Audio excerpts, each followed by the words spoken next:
एक हल्की चीज़ को उठाना आसान होता है, भारी और दबावदार चीज़ को उठाने में दिक्कत होती है। एक चीज़ और भी बताइए, कहते कि पास्ट से बहुत ज़्यादा लर्निंग भी होती है। अगर हमने वो सारे की सारी चीज़ें हमने डिलीट कर दी तो हमने सीखा क्या वहाँ से? जो आप आज हैं वो तो आप सीख कर ही बन गए हैं ना। आप एक बात समझिए, आप हाई स्कूल इंटर कर चुके हैं, जो सीखना था आप सीख चुके हैं, क्या उसकी किताबें अभी भी आपके पास है? Good example. अभी भी है? नहीं है, नहीं। तो फिर हम उनको क्यों रखें जो हमारे लिए पेनफुल मेमोरी के साथ एक लर्निंग लेके आई। हम लर्निंग को ग्रैटिट्यूड करें, पेनफुल को हटा दें, बिकॉज वो हमारे लिए ज़रूरी नहीं है। और कई बार हेमंत जी, पेनफुल जो सिचुएशन है जो हमें लर्निंग देके ट्रांसफॉर्म करती है, उसी पेनफुल इवेंट को हम ग्रैटिट्यूड भी करते हैं कि ये अच्छा हुआ कि हमारी लाइफ में हुआ, क्योंकि आज जो हम ट्रांसफॉर्म होके आए हैं, लर्निंग लेकर आए हैं, वो आए तो उसी वजह से। अच्छा, आप भी मानते हैं जो होता है अच्छे के लिए होता है? हाँ, डेफिनेटली जो होता है अच्छे के लिए होता है, क्योंकि आप इसके पीछे ना मेरा थोड़ा सोचना अलग है। जो होता है अच्छे के लिए होता है, ये बोला क्यों गया है, ठीक है? क्योंकि कई बार क्या होता है ना, लोग शब्दों को शब्दों के साथ ही ले लेते हैं, ठीक है, उसके डीप डेप्थ में नहीं जाते। जो होता है अच्छे के लिए होता है कहने के पीछे का तात्पर्य मेरे अनुसार ये है कि जो कुछ हो रहा है गो विथ फ्लो रखो, क्योंकि कॉन्शियसनेस यही कहती है, ठीक है? तो गो विथ फ्लो के लिए कहा गया है कि जो हो रहा है अच्छे के लिए हो रहा है, ताकि, क्योंकि ह्यूमन नेचर क्या है, ह्यूमन ब्रेन एक्चुअली क्या है, ब्रेन आपको हमेशा सर्वाइवल में रखता है। ओके, ठीक है? तो आप कोई भी चीज़ करते हो तो आपको डराता है, राइट? एग्री। अभी आपने जब पॉडकास्ट करने के लिए पहला शुरू किया होगा, सोचा होगा कि अब मैं पहला पॉडकास्ट करूँगा, एक सिंगल सेकेंड का डर आया होगा। बिल्कुल, और वो आज भी आता है, अब भी आता है, अब भी आता है। तो क्योंकि आपका ब्रेन आपको सर्वाइवल मोड पे रखता है, प्लेजर में नहीं रखता। रीजन ये है कि सचिन से जब पूछा गया कि जब स्टार्टिंग में जैसे उसने क्रिकेट शुरू किया था कि तब डर लगता था, वो बोला आज भी लगता है। जब तक वो कुछ गेंद खेल नहीं लेता तब तक डर लगता है। अमिताभ बच्चन से भी पूछा गया था कि इतने साल हो गए एक्टिंग करते हुए, आज भी? बोला हाँ, एक बार कुछ मिनट का वो डर रहता है, लेकिन उसके बाद स्टेज हमारा है, राइट? हाँ, मैंने इतने सारे रिकॉर्ड्स बनाए, लेकिन जब वो स्टार्टिंग होती है कुछ मोमेंट्स की, तो एक बार तो लगता है, वो पुरानी जो आता है, लेकिन उसके बाद स्टेज अपना है। क्यों? फर्स्ट स्टेप में वो फियर जो आता है, वो क्यों आता है? उसके पीछे का कारण यही है कि आपका ब्रेन आपको चेताता है, क्योंकि वो चाहता है कि आप हमेशा सर्वाइवल पे रहो, ओके, ठीक है, सेफ रहो। इसीलिए जैसे एक क्वेश्चन हमेशा आता है कि हमेशा नेगेटिव चीज़ें पहले क्यों याद आती हैं, तो उसका कारण ही ये है कि ब्रेन आपको सर्वाइवल पर रखता है। आपको ये ब्रेन को बताना है कि I really don't need to survival mode only, मुझे सर्वाइवल पर नहीं रहना है। आपको बताना है कि I want to live a life with a very happiness moment. Okay, ठीक है? आप हैप्पी इसलिए नहीं हो पाते हो क्योंकि आपका ब्रेन आपको सर्वाइवल पर रखता है। इसीलिए कोई भी चीज़ जो आपने ऐसे बोला कि 4 बार फेल हो गए तो हम 5वीं बार क्यों नहीं आ रहे, क्योंकि वो आपको सर्वाइवल पे रख रहा है। ठीक है, उसका रीज़न यही होता है।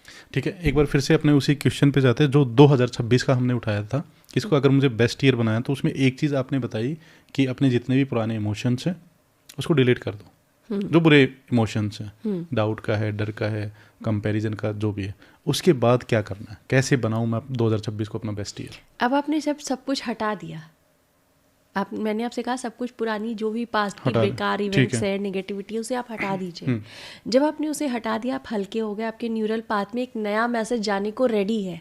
अब आप तय कीजिए कि आपको आपके जीवन के किस हायर बीइंग हैप्पीनेस पे लेकर जाना है, क्योंकि ये आपका जीवन है। एग्जैक्टली क्या होता है हेमंत जी, अगर आप मुझसे कहिए कि साक्षी जी अब आँख मत झपकाइएगा, ठीक है, ब्लिंक मत कीजिएगा अपनी आइज़ को, ठीक है, आप कितनी भी कोशिश कर ले मेरी आंखों को खोला रखने की, अगर मेरी इच्छा है तो मैं ब्लिंक करूँगी, मेरी इच्छा अगर नहीं है तो आप ब्लिंक नहीं करवा सकते, ये भी है, ठीक। लेकिन क्या ब्रेन को जो थॉट आ रहा है, क्या मैं उसे रोक सकती हूँ आपके कहने पे या मेरे कहने पर? नहीं। यानी वो हमारे अंडर कंट्रोल नहीं है।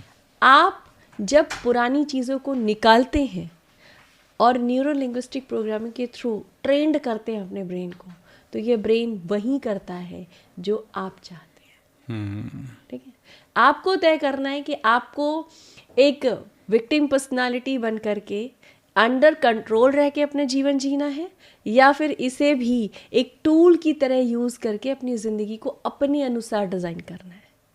ठीक है, अब मैं आपसे समझना चाह रहा हूँ लॉ ऑफ अट्रैक्शन के बारे में।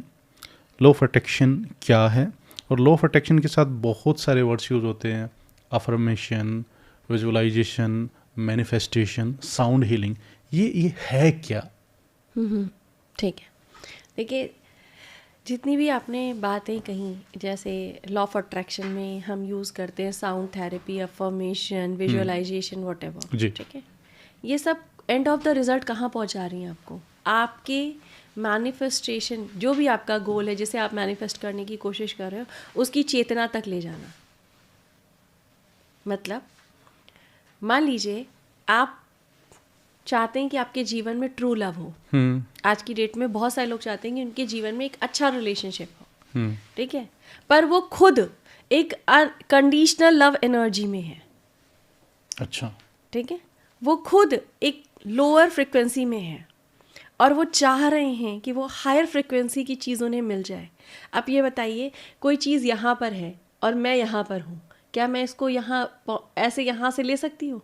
नहीं। इस यहाँ तक पहुँचने के लिए मुझे क्या करना, ये सामान लेने के लिए मुझे क्या करना पड़ेगा? यहाँ तक आना, इसी फ्रीक्वेंसी पे आना पड़ेगा, तब मैं उसको प्राप्त कर सकती हूँ। तो आपको जो भी विजुअलाइजेशन कराया जा रहा है, या जो भी आपको अफर्मेशन बुलवाई जा रही है, या जो भी आपको साउंड थेरेपी है, इन सब का एंड ऑफ द रिजल्ट एक ही उद्देश्य है, आपके फ्रीक्वेंसी तक को उस फ्रीक्वेंसी तक पहुँचाना जो आपका गोल है। ठीक है, टेक्निक आप कुछ भी यूज़ करें, आपका बिलीव और आपकी कॉन्शियसनेस वहाँ तक पहुँच रही है, ये इम्पॉर्टेंट है। लेकिन कब है जब नहीं पहुँच पाती, फिर वापस वहीं आ जाते हैं। अगर आपके पास पास्ट का कोई भी एक्सपीरियंस आपके गोल से रिलेटेड नेगेटिव है, फेलियर के पैटर्न में है, तो डेफिनेटली आप अपनी फ्रिक्वेंसी को कभी भी वहाँ तक पहुँचा ही नहीं पाओगे, क्योंकि जैसे आप ऊपर उठने की कोशिश करोगे, आपके पास्ट का जो कुछ है वो आपको नीचे खींचेगा। True, agree, 100% agree. फिर वापस आप ट्राई करोगे, अच्छा नहीं मैं फिर अफर्मेशन करूंगा, आप यहाँ तक लाते हो, फिर वो पास्ट की फियर आ गया वापस। तो ये जो ऊपर नीचे चलते रहते हैं, तो हम कभी भी उस फ्रीक्वेंसी तक पहुंच ही नहीं पाते जहां हमको चाहिए। तो फिर लोगों को क्या लगता है, अरे विजुअलाइजेशन टेक्निक बेकार है, कुछ नहीं होता इससे। फिर क्या लगता है, स्कैम है मैनिफेस्टेशन। ठीक है, आजकल लोग बहुत क्या देते हैं, मैनिफेस्टेशन स्कैम है। स्कैम मैनिफेस्टेशन में नहीं है, कोई टेक्निक, कोई विद्या गलत नहीं हो सकती, आपका तरीका गलत है।